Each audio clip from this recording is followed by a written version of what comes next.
Donc je reviens de l'essai de la nouvelle C4 qui n'est pas à proprement parler une nouvelle version, mais c'est un restylage après 4 ans de bons et loyaux services.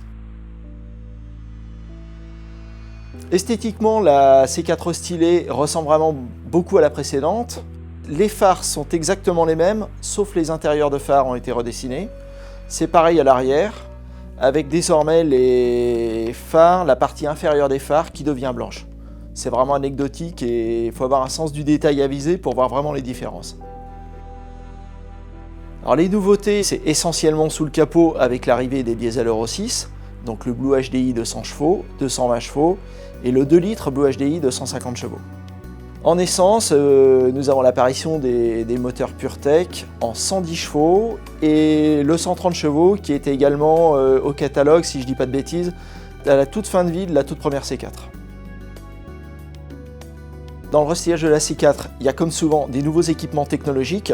La principale nouveauté qui est vraiment intéressante sur la C4, qui a corrigé le principal défaut de la C4, c'est qu'ils ont changé l'interface de la voiture au niveau du divertissement, avec une ergonomie qui maintenant est beaucoup moins compliquée qu'avant.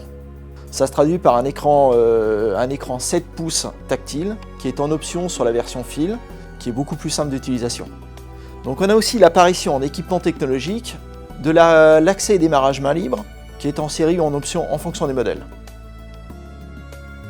La conduite, ça ne change pas grand chose, même si on a effectivement aujourd'hui le nouveau diesel de 120 chevaux, qui a un petit peu plus de couple, mais du coup, avec ce couple supplémentaire, on ressent vraiment le creux à bas régime lorsque vous êtes en dessous de 1700 tours minute.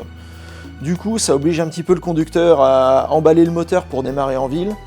Et sur route, avec l'étagement très long de la boîte, il faut de temps en temps relancer la voiture et repasser la 5. Sinon, la voiture est toujours aussi silencieuse et toujours agréable, toujours très confortable, avec un châssis avec des suspensions souples qui privilégient donc évidemment le confort par rapport au dynamisme de la voiture, mais la voiture reste, quoi qu'il arrive, très sûre et plutôt efficace.